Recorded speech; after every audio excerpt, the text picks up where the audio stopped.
All right, welcome back. Happy Thanksgiving to everybody. I know I had a really great Thanksgiving.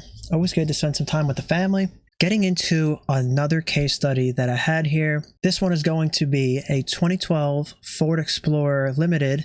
This is a 3.5 V6, and this is a shop I go to.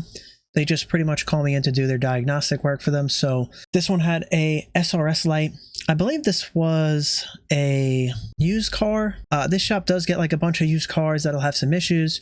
They call me in, and this shop will get a bunch of used cars, call us in just to do the diagnostics on them.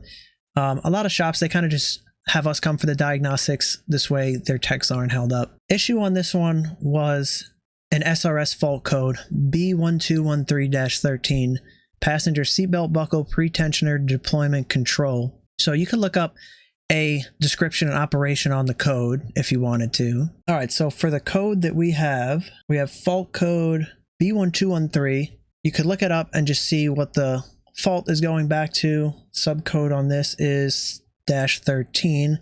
So we have passenger seatbelt buckle pretensioner deployment control circuit open, and then we have the fault trigger conditions right here for a fault indicated when the restraints control module measures more than the desired resistance range between a passenger safety belt buckle pretensioner circuit for more than 6 seconds. So basically this is saying it's measuring the resistance out of range, and that's why it's setting this fault code. These are always good if you're unfamiliar with the system to get a little bit of a description and operation on the code. Sometimes in this specific instance, I didn't look anything up. I am pretty familiar with SRS circuits and like what I'm looking for based on the codes, and that was pretty much that. So getting back to it, first thing I did was scan the vehicle, got this fault code.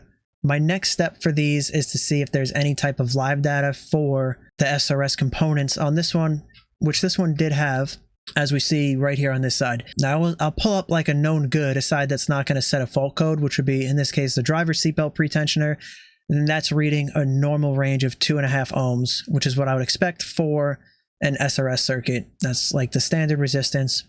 So when we look at passenger seatbelt pretensioner here, we have 7.25. So this is definitely out of the spec, and this is definitely why the code is setting. So we already found the cause right here, just utilizing live data based off the code, and now we see what the issue is. So from there, my next step is to get a wiring diagram, which I have right here. This is one that I drew up as well too. We have two sides of this passenger seatbelt buckle and switch pretensioner. Pin 1 and 2 is going to be the pretensioner side, whereas 3 and 4 is going to be the buckle. So it's basically just going to be a switch inside of here that you'll just take this signal right here and it'll just bring it to ground. Now we have two inline connectors. We have C210 right here, and then we have C312 right here. This is under the seat, this connector, and this connector would be at the right front kick panel. In this case, it is very easy to get to a couple components here. This is not too hard to get to. This seatbelt pretensioner, and then as well, all three of these are rather easy to get to. So the first thing I'll usually do in these is I have an airbag simulator kit. So I'll get right to this passenger seatbelt, unplug it, and I'll put my resistor. I have a 2.5 ohm resistor. I'll throw across here and see if I have any change. Does the code clear? Does my live data resistance change? So upon doing that, we come back here.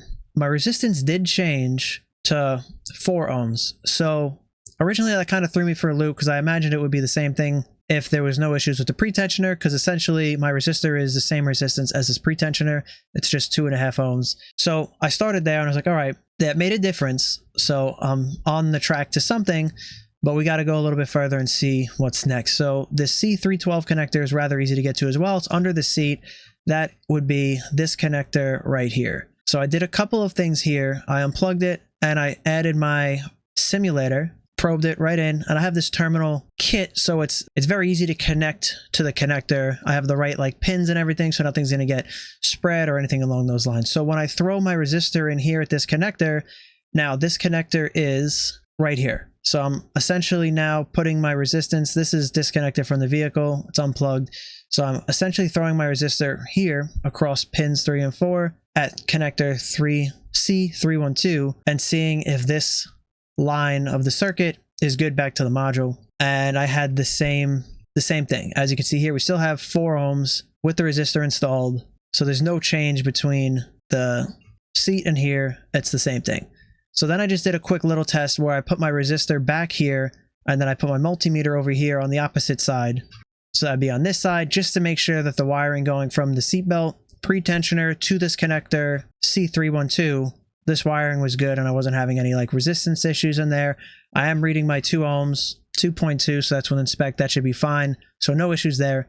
So at this point, I figured let's get to the next connector, C210, which should be this connector right here at the right front kick panel. Upon just touching this connector with my hand, the resistance came right down to 2.55, which is good. The light went out and it cleared. As you can see right here, we originally had this SRS light here and now it's gone. So we definitely have some type of pin fitment or pin issue in here. So something that I should have done originally on this one that I didn't was, I'll do this here, just check to see if there was any TSBs. It's always good to look to see like right away if there's any TSBs. This one I didn't check and there happened to be one. It just goes to show though, with the right process and troubleshooting, you could come to the same conclusion, but it's always good to be able to reference a TSB. So we do have this TSB right here, which basically says you have some 2011 to 2012 Explorers, this is the build date, may experience an intermittent airbag warning light for the codes that we have. So the pre-scan shows right here we have B1213, passenger seatbelt, this is the code. Going back to this, we have the same code here, B1213, and this is basically telling you to disconnect connector C210, which is the one that we just found that I touched it, and the resistance came down to what it should be.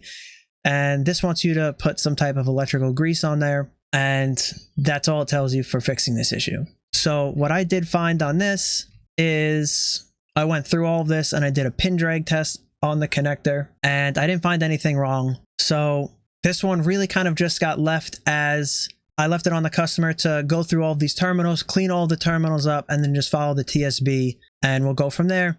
If anything comes back, we will further investigate this issue to see if it's anything else, but upon checking, everything seemed good. Terminal tension was good across all of them, and the terminals did look relatively clean on this. So there could be an issue where the wire meets the terminal and you had something there, but I did, you know, perform like a wiggle test and that sort of thing, and nothing came back. So at this time, there's really nothing to do other than just recommend to the customer, follow the TSB, clean up all of these terminals, and then go from there on that one. So that pretty much wrapped this one up. I do like doing airbag diagnostics.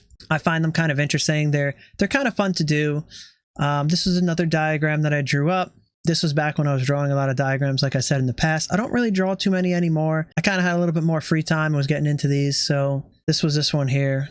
I find that it just kind of makes it a little bit easier just to completely see this. If you were to pull up the actual wiring diagram, it'd be a little bit harder to show because it'd be many pages you'd have to go through to get this.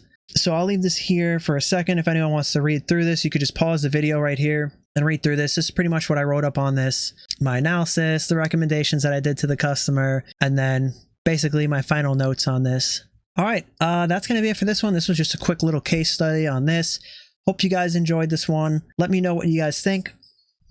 If there's anything you want to see different on these, anything you want me to add, different things to change up. Like I said, I have a bunch of these documents. I can keep writing these up.